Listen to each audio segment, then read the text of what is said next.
So,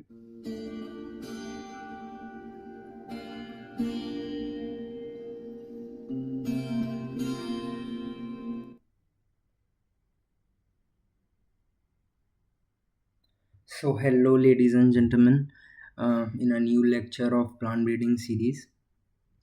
इस lecture में हम जानेंगे सारे अचीवमेंट्स के बारे में जो कि प्लांट ब्रीडिंग में टेक प्लेस की हैं. So let's begin the video.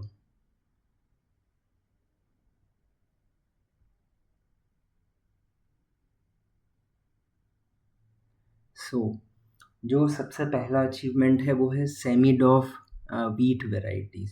जो सेमीडॉफ वीट वेराइटीज़ थी जिसको एनी बोरलॉग, नॉर्मन अर्नेस्ट बोरलॉग ने डेवलप किया था सिमिट में using the Japanese variety Norin 10.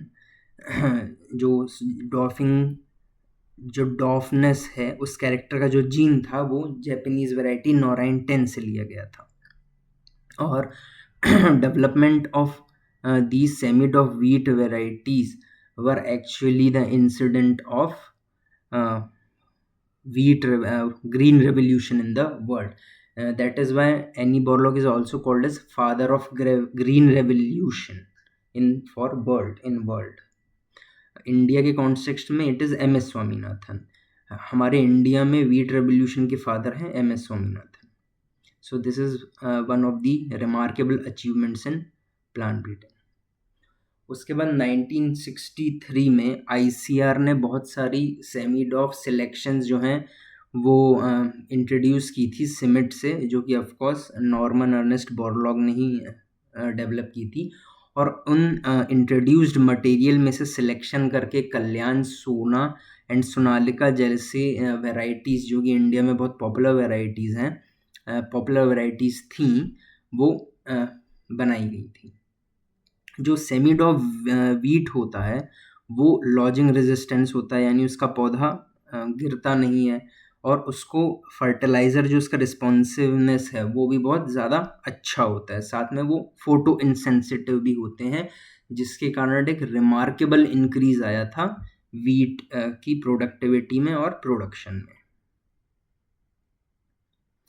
अब वीट डॉफिंग जीन्स जो हैं वो हैं RH1 एंड RH2. ये दोनों ही जीन्स यूज़ किए जाते हैं वीट डॉफिंग के लिए, जो कि यील्ड को 15% से इंक्रीज़ करते हैं.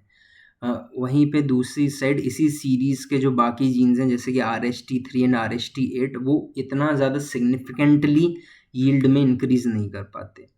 जो RH जीन्स होते हैं वो डेला डोमेन प्रोटीन्स जो हैं उनको इनकोड करते हैं, उनको बनाते हैं, जिसके कारण क्या होता है कि जो ट्रांसक्रिप्शन है गिबरेलिन रिस्पॉन्सिव जीन्स का वो होता है. तो ये पूरा मैकेनिज्म है जिससे सेमीडॉफ वीट वेराइटीज़ में यील्ड इंक्रीज होती है.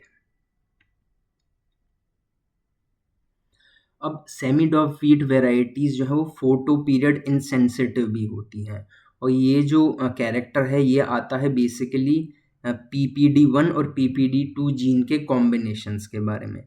जब हम RST और PPD जीन्स की बात करें तो उनके जो बहुत ही इफ़ेक्टिव कॉम्बिनेशंस हैं वो हैं या तो RH1 प्लस PPD1 और PPD2, या फिर RH2 प्लस PPD1 और PPD2.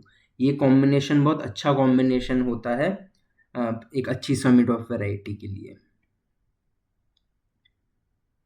उसके बाद जैसे कि सेमीडॉफ वीट वेराइटीज़ इवॉल्व हुई, उसी तरह से सेमीडॉफ राइस वेराइटीज़ का भी प्रोडक्शन किया हमने. So development of semidwarf rice varieties has revolutionized the rice cultivation. ये भी एकदम सिमिलर होते हैं वीट वेराइटीज़ की तरह, इनमें भी लॉजिंग रेजिस्टेंस होता है, ये भी फर्टिलाइज़र रिस्पॉन्सिव होते हैं और फोटो इंसेंसिटिव होते हैं. और जो सेमीडॉफ वैरायटी ऑफ राइस है उसमें जो जीन है वो डिजीवू जीन एक वैरायटी है जैपोनिका राइस की फ्रॉम ताइवान. वहाँ से जीन्स लिए गए हैं for semidwarfness in these varieties.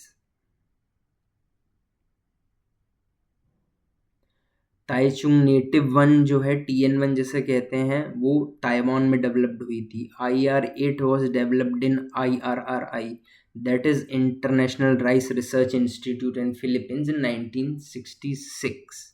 और यही मटेरियल जो है वो 1966 में फिलीपींस से इंडिया में इंट्रोड्यूस किया गया था।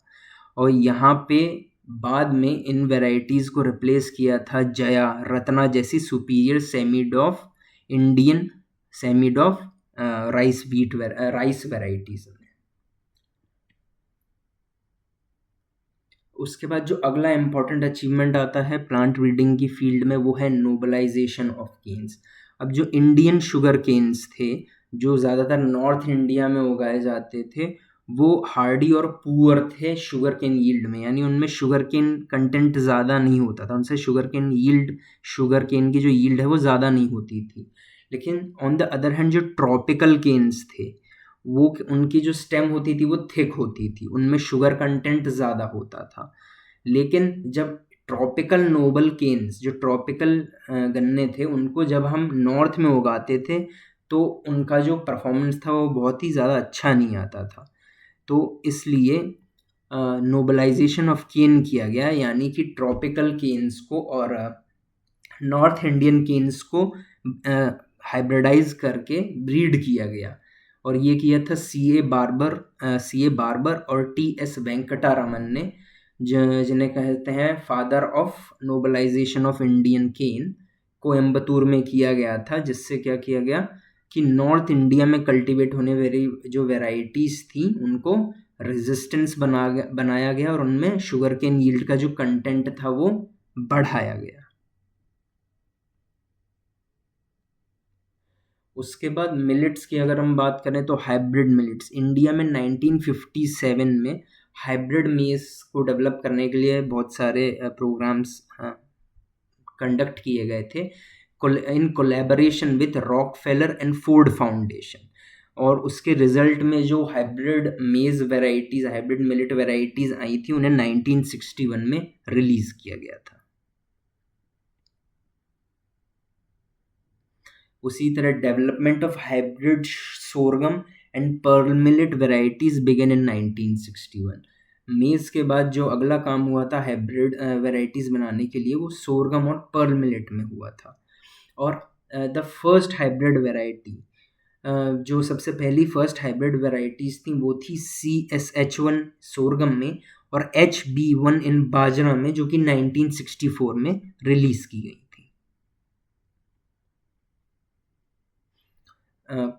Talking about cotton, the first hybrid variety of cotton was H4, जो कि क्रॉस था दो गॉसिपियम ह्यूस्टम स्ट्रेन्स के बीच में। It was developed in 1970 by Gujarat agriculture university GAU Surat station.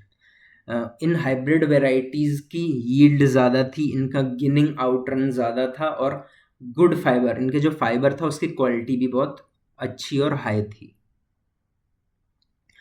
Since then several other varieties, उसके बाद बहुत सारी वेराइटीज़ जो थी वो डेवलप की गई, जैसे गोदावरी, सुगना H6, AKH 468, Varalakshmi, CBS 156, Savitri, Jayalakshmi, H2HC, ये सारे क्या कहते हैं भी डेवलप किए गए थे हाइब्रिड कॉटन के अंदर ही, जिनका क्वालिटी और यील्ड बहुत अच्छा था। उसके बाद जो अगला एक मेजर अचीवमेंट प्लांट ब्रीडिंग की फील्ड में था मॉलिकुलर ब्रीडिंग का, दैट इज़ मॉलिकुलर ब्रीडिंग, जहाँ पे हम मॉलिकुलर बायोलॉजी की टेक्निक्स का इस्तेमाल करके हमारे जो प्लांट ब्रीडिंग के ऑब्जेक्टिव्स हैं उनको अचीव करते हैं। इसमें जो सबसे मोस्ट प्रोमिनेंटली यूज मेथड है वो है मार्कर असिस्टेड सिलेक्शन, जो कि हमें इनेबल करता है कि हम इनडायरेक्ट सिलेक्शन कर सकें for desirable genes using DNA markers. ये पूरा काम मॉलिकुलर लेवल पे होता है, बिकॉज ऑफ विच ये एक्सपेंसिव तो है, पर ये ब्रीडिंग का जो पूरा टाइम स्पेन है उसको कम कर देता है।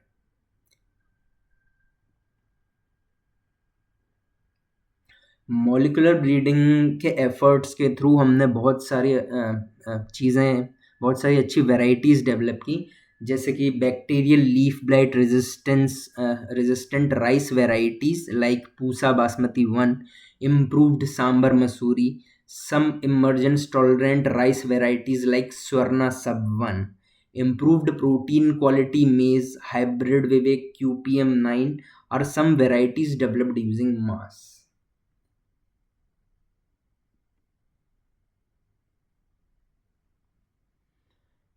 अब मॉलिक्यूलर ब्रीडिंग के साथ जब हम जीनोम सीक्वेंसिंग के टेक्निक्स को भी इन्फ्यूज़ कर देते हैं, तो हम इस टेक्निक्स के द्वारा किसी भी ऑर्गेनिज्म का जो पूरा जीनोम है उसका एक मैप तैयार कर सकते हैं, जो कि एक बहुत ही इफ़ेक्टिव और एफिशिएंट नॉलेज है, जिसके बेसिस पे हमारे ब्रीडिंग प्रोग्राम्स बहुत ज़्यादा फास्ट हो सकते हैं।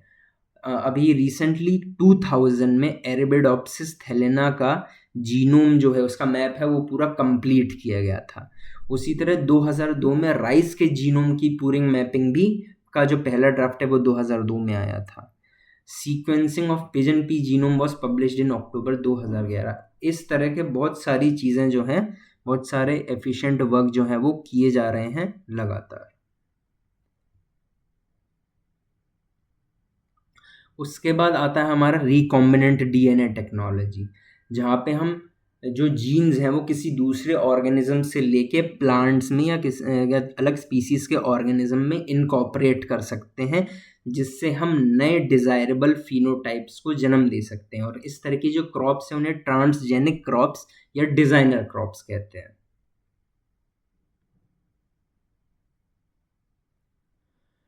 ट्रांसजेनिक वेराइटीज़ बहुत सारी डेवलप हुई हैं। उनमें से इंडिया में जो मोस्ट प्रोमिनेंट एग्जांपल है वो है बीटी हाइब्रिड कॉटन, जो कि इंसेक्ट रेजिस्टेंस होता है, जो कि 2002 से कल्टीवेशन में है।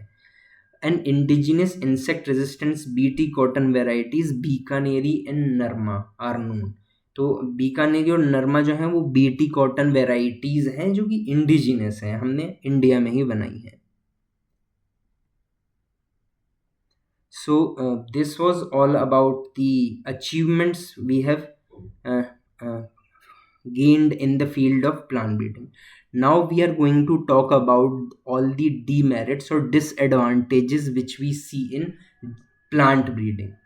A small number of improved varieties of each crop become predominant and rapidly replace the heterogeneous local varieties, leading to a rapid depletion of genetic variability. अब क्या होता है, क्योंकि जब हमें एक कैरेक्टर का एक जीन सोर्स मिल जाता है तो मोस्टली क्या होता है, बहुत सारे लोग उसी एक सोर्स पे क्या कहते हैं टिक जाते हैं, उसी एक सोर्स का बार बार यूटिलाइजेशन करते हैं।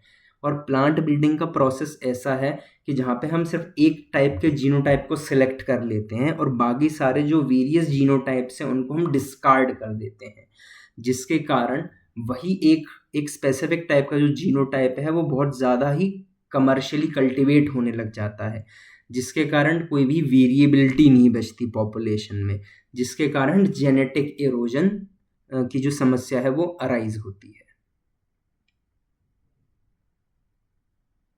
उसके बाद replacement of numerous heterogeneous local varieties, जो लोकल वेराइटीज़ जिनमें बहुत सारे रेजिस्टेंस के जीन्स होते हैं वो भी इसी कारण डिस्कार्ड हो जाते हैं।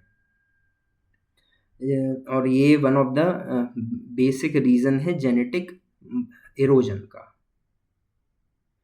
अब इस प्रॉब्लम को सॉल्व करने के लिए जर्मप्लाज्म कलेक्शंस किए जाते हैं, जीन बैंक्स इस्टेब्लिश किए जाते हैं, ताकि जिन वेराइटीज़ या जिन जीनोटाइप्स का हम इस्तेमाल नहीं कर रहे हैं उन्हें बिल्कुल डिस्कार्ड ना करते हुए हम उनको प्रिजर्व करके रखें, जो वेरिएबिलिटी है उस क्रॉप में उसे प्रिजर्व करके रखें, ताकि बाद में हम उसका यूटिलाइजेशन कर सकें जब हमें ज़रूरत हो।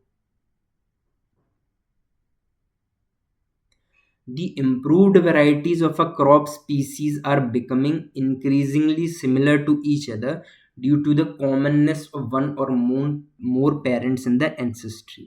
So of course ये चीज़ हमने पहले ही अभी जिस बारे में बात किया कि एक होमोजेनिटी सिमिलरनेस आ रही है हाँ अलग अलग वेराइटीज़ के पेरेंट्स में, जिसके कारण क्या होता है, नैरो जेनेटिक बेस क्रिएट हो जाता है, जो कि लीड करता है जेनेटिक वेरिएबिलिटी के डिक्लाइन में, और इसके कारण जो प्लांट की प्रतिरोधक क्षमता है डिसीजेज और इंसेक्ट से फाइट करने की, वो कम होती चली जाती है।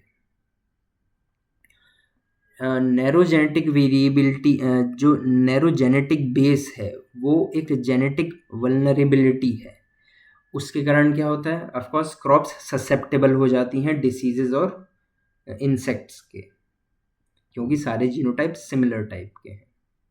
अब इसका सबसे प्रोमिनेंट एग्जाम्पल है 1970 का epidemic outbreak of southern leaf blight, जो कि होता है हेलिमिन्थोस्पोरियम मेडिस की वजह से मेज में यूएस में हुआ था, जो जहाँ पे extreme susceptibility of most of the commercial varieties to a new race of leaf blight pathogen. तो एक नया पैथोजन का टाइप आया और जितनी भी वेराइटीज उस समय कमर्शियल कल्टीवेशन में थी वो उसके ससेप्टेबल थी, जिसके कारण यील्ड में बहुत ज़्यादा डिक्लाइन आया। और इन्वेस्टिगेट करने पे पता पड़ा कि ये जो ससेप्टेबिलिटी है इसका रीज़न था टेक्सस मेल स्टेरिलिटी साइटोप्लाज्म। जो हाइब्रिड साइटोप्लाज्म यूज़ हुआ था वही ससेप्टेबल था। दैट इज़ वाई, क्योंकि सारी कमर्शियल वेराइटीज़ में सेम सोर्स था साइटोप्लाज्म का, दैट इज़ वाई सारी की सारी वेराइटीज़ जो थी इस क्या कहते हैं इस पैथोजन के लिए ससेप्टेबल थी। इंडिया में भी एक सिमिलर तरह का केस ऑब्जर्व किया गया था, जहाँ पे जो अर्ली बाजरा के हाइब्रिड्स थे वो डाउनी मिल्ड्यू और एर्गॉट से ससेप्टेबल थे। यहाँ पर जो ससेप्टेबिलिटी थी वो इस कारण थी क्योंकि सारी कमर्शियल वेराइटीज़ में जो मेल स्टेरिलिटी जो न्यूक्लियर जीन था वो रीज़न था। मेल स्टेरिलिटी ऑन हाइब्रिड जो थी वो TIFT23A जो एक जीन है, वो जीन जो है वो ससेप्टेबिलिटी अराइज कर रहा था इन दोनों डिसीजेस के लिए, क्या कहते हैं, बाजरा में। अब ये जो जेनेटिक वल्नरेबिलिटी है ये बहुत आसानी से अवॉइड की जा सकती है अगर हम डाइवर्स और अनरिलेटेड पेरेंट्स का यूज़ करें ब्रीडिंग प्रोग्राम्स में। मतलब अलग अलग unrelated source of male sterility और सेमी डॉफनेस का अगर हम यूज़ करें तो हमें एकदम ही एपिडेमिक वाली सिचुएशन नहीं झेलनी पड़ेगी जहाँ पे सारी कमर्शियल वेराइटीज़ फेल हो रही हैं। अगर हम अलग अलग पेरेंट्स का यूज़ करेंगे तो उस केस में ये होगा कि कुछ वेराइटीज ससेप्टेबल रहेंगी पर कुछ वेराइटीज़ जो है वो रेजिस्टेंट रहेंगी।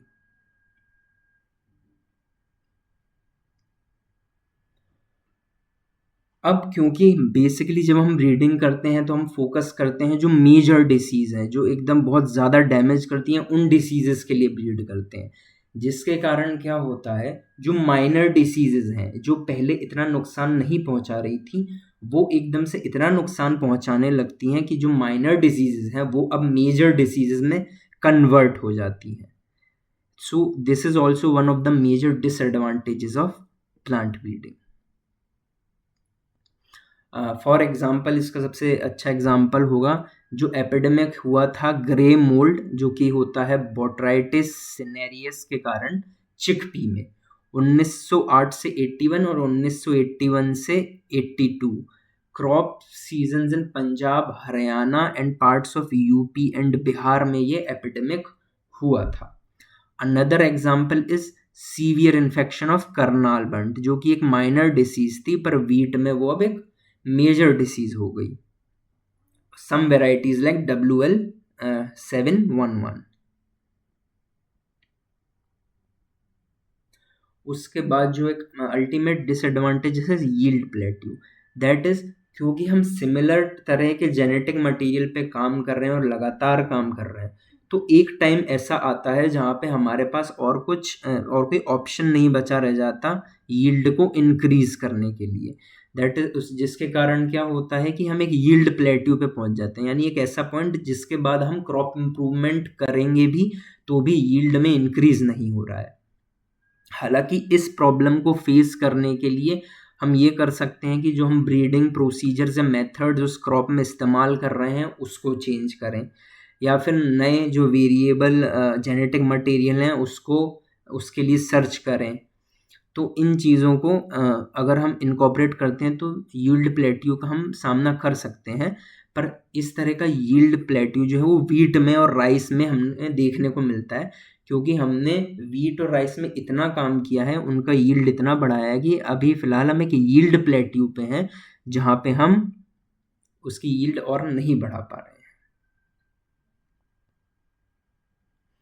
और जैसा कि हमने पहले डिस्कस किया कि हम इंट्रोड्यूस करा सकते हैं अलग जीन्स फ्रॉम अदर स्पीसीज। तो जब भी हम यील्ड प्लेटियो को हिट करते हैं तो हम सर्च करते हैं नई वेरिएबिलिटी, नए जीन्स के सोर्सेस का, जो जिनका प्रोमिनेंट सोर्स होते हैं उन्हीं पौधों के वाइल्ड रिलेटिव्स, या फिर हम जो नॉवल ब्रीडिंग अप्रोचेज हैं जैसे कि जेनेटिक इंजीनियरिंग और म्यूटेशन, इनका इस्तेमाल भी कर सकते हैं यील्ड प्लेटियो को फाइट करने के लिए। So this was all about the disadvantages या drawbacks of plant breeding. So this concludes our video. So now क्योंकि ये पूरे लेक्चर से ये पूरे पार्ट का लास्ट पार्ट है, अब हम we are going to know कि अब बचा what is the future of plant breeding. So future of plant breeding will be a paragraph. So I would recommend कि आप लोग उसको अपने आप रीड करें। So here comes the.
And as always, thanks for teaching yourself.